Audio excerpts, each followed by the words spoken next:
നമ്മുടെ നാടൊരു വല്ലാത്ത കാലത്തിലൂടെ കടന്നു പോവുകയാണ്. മനുഷ്യസ്നേഹത്തിൻ്റെ ഉറവ വറ്റാത്ത നാടാണ് എന്ന അഭിമാനം കൊള്ളുന്ന നമ്മൾ പലപ്പോഴും കമ്പോളം സൃഷ്ടിക്കുന്ന കച്ചവടത്തിൻ്റെ താല്പര്യങ്ങൾക്ക് പിന്നിൽ അണിനിരക്കാൻ ശ്രമിക്കുന്നു എന്ന അപകടകരമായ ഒരു പ്രശ്നം കൂടി നമ്മുടെ മുമ്പിൽ നിലനിൽക്കുന്നുണ്ട്. അച്ഛനമ്മമാർ മക്കളെ സ്നേഹിക്കുന്നത് എന്തിനാണെന്നും മക്കൾ അച്ഛനമ്മമാരെ സ്നേഹിക്കുന്നത് എന്തിനാണെന്നുമുള്ള മറുപടി കമ്പോളം നമുക്ക് തരുന്നത് ലാഭനഷ്ട കണക്കുകളുടെ ഹരണഗുണന പട്ടികയിൽ നിന്നുകൊണ്ടാകണം എന്ന് പറയാൻ ശ്രമിക്കുന്ന ഒരു കാലത്ത് മാനവികതയുടെയും മനുഷ്യസ്നേഹത്തിൻ്റെയും ഉദാത്ത മാതൃകകളായ മക്കൾ ഉണ്ടാവുക എന്നുള്ളതാണ് ഈ കാലം ആഗ്രഹിക്കുന്ന ഏറ്റവും പ്രധാനപ്പെട്ട പ്രശ്നം. എല്ലാ വിദ്യാഭ്യാസ അവാർഡുകളിലും മുറതെറ്റാതെ പറയുന്ന ഒരു കാര്യമുണ്ട്. നിങ്ങൾ SSLCക്കും +2നും A+ മേടിക്കാൻ കാണിച്ച മിടുക്ക് അഭിനന്ദനാർഹമാണ്. പക്ഷേ SSLCക്കും +2നും മാത്രം A+ കിട്ടുന്ന കുട്ടികളെ സൃഷ്ടിക്കുക എന്നതാണോ നമ്മുടെ വിദ്യാഭ്യാസത്തിൻ്റെ അടിസ്ഥാന ഘടകം? അല്ല എന്നാണ് എൻ്റെ അഭിപ്രായം. SSLCക്കും +2നും എല്ലാ കുട്ടികൾക്കും A+ കിട്ടണം. പക്ഷേ SSLCക്കും +2നും മാത്രം A+ കിട്ടുന്ന കുട്ടികൾ എന്നതിനേക്കാൾ ഉപരിയായി ജീവിതത്തിൽ A+ നേടുന്ന കുട്ടികളായി നമ്മുടെ മക്കൾ മാറാൻ കഴിയുന്ന വിധം നമ്മുടെ സമൂഹത്തെ ഒരുക്കിയെടുക്കുക എന്ന വലിയ ഉത്തരവാദിത്തം രക്ഷകർത്താക്കൾക്കും ജനപ്രതിനിധികൾക്കും പൊതുസമൂഹത്തിനും നമ്മുടെ മുമ്പിൽ കാഴ്ചവെക്കാനുണ്ട്. ഞാൻ ചിലപ്പോൾ പറയാറുണ്ട്, കഴിഞ്ഞ MLA ആയിരിക്കുന്ന കാലത്ത് ഞങ്ങൾ 7 MLAമാർ, ശബരിനാഥും സ്വരാജും TV രാജേഷും അനൂപ് ജേക്കബും, ഞങ്ങൾ 7 MLAമാർ കേരളത്തിൻ്റെ പുറത്ത് ഇന്ത്യയുടെ വിവിധ സംസ്ഥാനങ്ങളിൽ പഠിക്കാനും അവിടുത്തെ സമിതികളുമായി ആശയവിനിമയം നടത്താനും പോയൊരനുഭവം. ഡെറാഡൂണിൽ ചെന്നപ്പോൾ ആദ്യം IFS അക്കാഡമിയിൽ പോയി. പിന്നെ അവിടെ രാഹുൽ ഗാന്ധിയും രാജീവ് ഗാന്ധിയും ഒക്കെ താമസിച്ചു പഠിച്ച ഡൂൺ സ്കൂൾ കാണാൻ പോയി. മഞ്ഞുമലകളിൽ മഞ്ഞുരുക്കിക്കൊണ്ടേയിരിക്കുന്ന തണുപ്പുള്ള മസൂറിയിലേക്കാണ് അടുത്ത യാത്ര.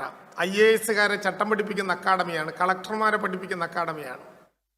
ഞങ്ങളവിടെ ചെന്ന് ഞങ്ങളെ സ്വീകരിക്കാൻ ഡയറക്ടർമാരെല്ലാവരും, അന്ന് തൃശ്ശൂരിലെ കളക്ടറായിരുന്ന അനുഭവയും അവിടെ പഠിക്കുന്നുണ്ട്, ഞങ്ങളെല്ലാവരെയും സ്വീകരിച്ചിരുത്തിയപ്പോൾ നിങ്ങളുടെ ഭാഷയിൽ പെട്ടെന്ന് പറയാൻ എളുപ്പം, ഞങ്ങൾ വന്നിരുന്ന നേരം മുതൽ ഞങ്ങളെ കൊണ്ടാവാവുന്ന എല്ലാ തള്ളും അവതരിപ്പിച്ചു.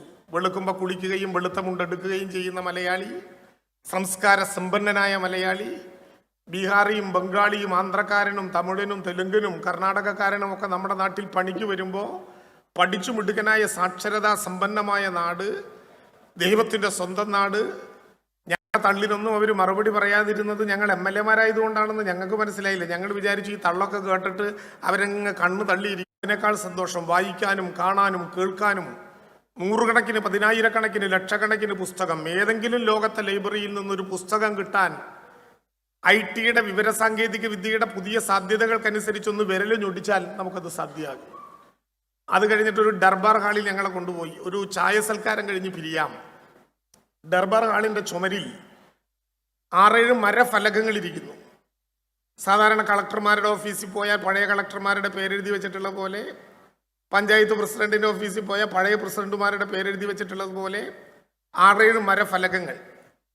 ഞങ്ങൾ ചോദിച്ചു, ഈ ഫലകങ്ങളിൽ എന്താണ്?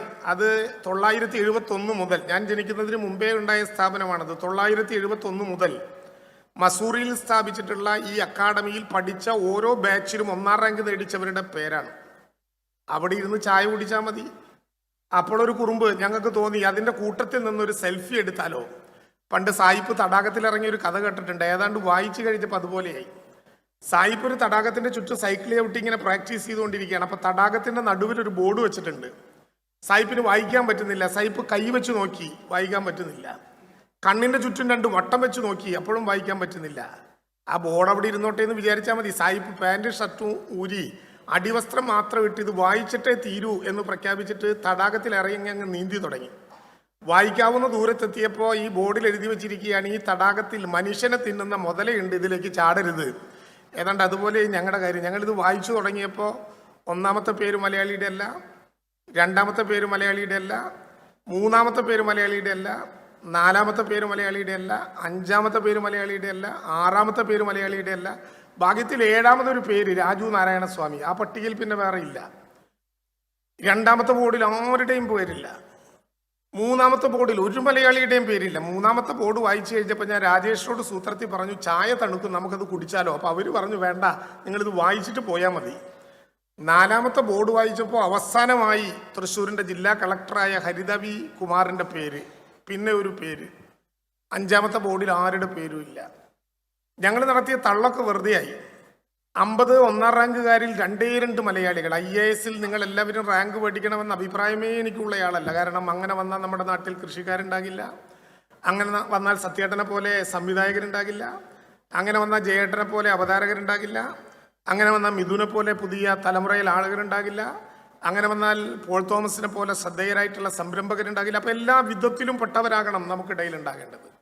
പക്ഷേ നമ്മുടെ പ്രശ്നം കേവലം പുസ്തകങ്ങളിൽ ആഞ്ഞു നിന്ന് പഠിച്ച പാഠങ്ങൾ അത്രയും പരീക്ഷയ്ക്ക് ഛർദ്ദിക്കുക എന്ന ചുമതല നിർവഹിക്കുന്നതിന് പകരം കേരളത്തിൻ്റെ വിശാലമായ ജീവിത പാഠപുസ്തകം വായിക്കാനുള്ള കരുത്തോടെ മുന്നോട്ട് വരുന്ന കുട്ടികളായി നമ്മൾ മാറണ്ടേ? ഇത് അഗ്രികൾച്ചർ യൂണിവേഴ്സിറ്റിയാണ്. കേരളം കണ്ട ഏറ്റവും പ്രമുഖനായിട്ടുള്ള മുഖ്യമന്ത്രി അച്യുതമേനോന്റെ കാലത്ത് ലോകത്തിന് അത്ഭുതമായി കാർഷിക രംഗത്തെ നിരീക്ഷണ പരീക്ഷണങ്ങൾക്ക് വേണ്ടി ഉണ്ടാക്കിയ ഒരു സ്ഥാപനം. എൻ്റെ വിനീതമായ അഭ്യർത്ഥന, രക്ഷകർത്താക്കളോടൊപ്പമാണ് നിങ്ങൾ എല്ലാവരും വന്നിട്ടുള്ളത്. രക്ഷകർത്താക്കളോട് മക്കൾ ആരാകണമെന്ന് ചോദിച്ചാൽ പറയുന്ന മറുപടി കേൾക്കാൻ ഒരു സമ്മേളന കാലയളവ് ഉണ്ടായാൽ പോരാ, അത്രയേറെ വൈവിധ്യങ്ങളായ പ്രൊഫഷനുകൾ അവർ പറയും. നാം ഉറപ്പിച്ച് നമ്മുടെ രക്ഷകർത്താക്കൾ, നമ്മുടെ ജനപ്രതിനിധികൾ, നമ്മുടെ അധ്യാപകർ ഉറപ്പിച്ചു പറയേണ്ട, തീരുമാനിക്കേണ്ട ഒരു കാര്യമുണ്ട്. മക്കളെ ആരാക്കും എന്നാരെങ്കിലും ചോദിച്ചാൽ ശിരസ് കുനിക്കരുത്. തല ഉയർത്തിപ്പിടിച്ച് നിർഭയമായി ഒരു സംശയത്തിനും ഇടവില്ലാത്ത വിധം മക്കളെ ആരാക്കുമെന്ന ചോദ്യത്തിന് ഒറ്റ ഉത്തരമേ മലയാളി പറയാൻ പാടുള്ളൂ. മക്കൾ ആരാക്കുമെന്ന ചോദ്യത്തിന് എൻ്റെ ഉത്തരം ഞങ്ങൾ ഞങ്ങളുടെ മക്കളെ മനുഷ്യരാക്കും എന്ന് പറയാൻ കഴിയുന്ന വിധത്തിലുള്ള ഒരു കാലത്തിന് വേണ്ടിയാണ് ഈ നാട് അഭ്യർത്ഥിക്കുന്നത്. മനുഷ്യരായ മക്കളാണ് ഈ കാലത്തിൻ്റെ പ്രതീക്ഷ. ഹോമോസാപ്പിയൻസിൽ നിന്ന് ആൾക്കുരങ്ങ്, കുനിഞ്ഞു നിന്നിരുന്ന ആൾക്കുരങ്ങ് മനുഷ്യനായി വളർന്ന പരിണാമ സിദ്ധാന്തത്തിൻ്റെ ഡാർവിൻ സിദ്ധാന്തത്തെക്കുറിച്ചല്ല, അതിലെ മനുഷ്യനെ കുറിച്ചല്ല. മലയാളത്തിൻ്റെ സകലതയും വായിക്കാൻ കഴിയുന്ന, മണ്ണും മനുഷ്യനും ഇതിൻ്റെ ഭാഗമാണെന്ന് ഒരുമിച്ച് ചിന്തിക്കാൻ കഴിയുന്ന, കച്ചവടത്തിൻ്റെ കണ്ണുകളില്ലാതെ പ്രകൃതിയെ നോക്കിക്കാണാൻ കഴിയുന്ന, സകല ചരാചരങ്ങളോടും സ്നേഹമെന്ന വികാരത്തിൻ്റെ പ്രതിഫലനമാകാൻ കഴിയുന്ന മക്കളുണ്ടാകണം. അതിനെന്തു വേണം? ഞാൻ അവസാനിപ്പിക്കുന്നു. നമ്മുടെ സർക്കാർ സ്കൂളുകൾ ഈ മണ്ഡലത്തിൽ വളരെ അഭിമാനത്തോടെ ഞാൻ പറയും, 1 കോടി രൂപ മുതൽ 13 കോടി രൂപ വരെ കിട്ടാത്ത ഒരു സ്കൂളും സർക്കാർ സ്കൂളായി നമ്മുടെ നിയോജക മണ്ഡലത്തിലുണ്ടാകില്ല. ആ വിധത്തിൽ നമ്മുടെ സർക്കാർ സ്കൂളുകൾ മാറി.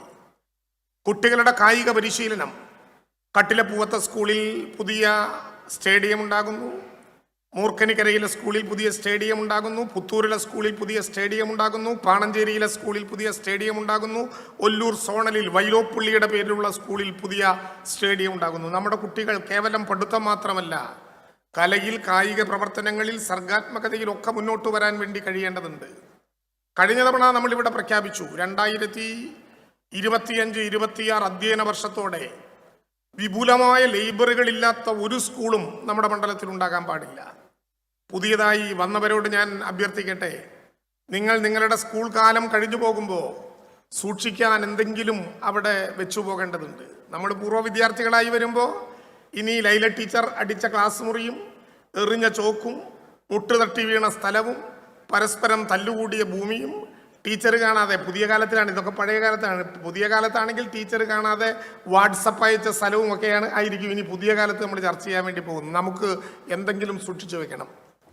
ആ സൂക്ഷിച്ചു വെക്കേണ്ടത് നമ്മുടെ ഓർമ്മകളുടെ കൂട്ടത്തിൽ ഒരു വട്ടം കൂടിയ പഴയ വിദ്യാലയ തിരുമുറ്റത്തെത്തുവാൻ മോഹം എന്ന് ONV കുറിപ്പ് എഴുതിയതുപോലെ പഴയ വിദ്യാലയത്തിൻ്റെ തിരുമുറ്റത്ത് നാം നടന്നു തീർത്ത വഴികൾ അത്രയും കാണാൻ തിരിച്ചു വരുമ്പോൾ അവിടെ നമ്മുടെ ഓർമ്മയ്ക്കൊരു സ്മാരകമുണ്ടാകണം.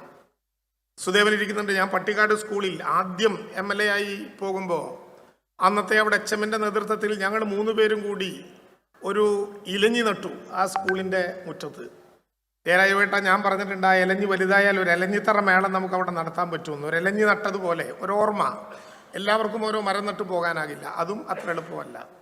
അതുകൊണ്ട് നിങ്ങളുടെ ഓർമ്മ ബാക്കിയാകാൻ, നിങ്ങളുടെ സ്കൂളിൽ വരുന്ന തലമുറ മുഴുവൻ വായിക്കാൻ, നിങ്ങൾക്ക് ജീവിതത്തിൽ ഏറ്റവും ഇഷ്ടപ്പെട്ട ഒരു പുസ്തകം നിങ്ങളുടെ കയ്യൊപ്പോടെ 10ാം ക്ലാസ്സിലാണെങ്കിലും +2-ലാണെങ്കിലും നിങ്ങൾ പഠിച്ചു വരുമ്പോൾ എൻ്റെ ഓർമ്മയ്ക്ക്, എൻ്റെ ഉപകാരമായി, എൻ്റെ സ്മരണയായി ഈ ക്ലാസ് മുറിയിലേക്ക്, കലാലയത്തിലേക്ക് എന്തെങ്കിലും തിരിച്ചു വരുമ്പോൾ പുഴുവരിക്കാതെ, ചിതല് വരാതെ നോക്കണം എന്ന അഭ്യർത്ഥനയോടെ നിങ്ങളുടെ ക്ലാസ് ടീച്ചറുടെ കയ്യിൽ വരുന്ന തലമുറകൾക്ക് വേണ്ടി ഒരു പുസ്തകം ഓർമ്മയിൽ കുറിച്ച് നിങ്ങൾ സമ്മാനിച്ചു പോയാൽ ആ സ്കൂളിന് വേണ്ടി നിങ്ങൾ ചെയ്യാൻ പോകുന്ന ഈ പഠനകാലത്ത് ഏറ്റവും വലിയ സ്മാരകമായി അത് മാറും എന്നുകൂടി നിങ്ങളെ ഓർമ്മപ്പെടുത്തിക്കൊണ്ട് ദീർഘമായ പ്രഭാഷണങ്ങൾ ഒന്നുമില്ല.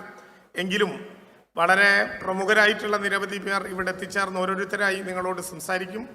ആദ്യമായി യഥാർത്ഥ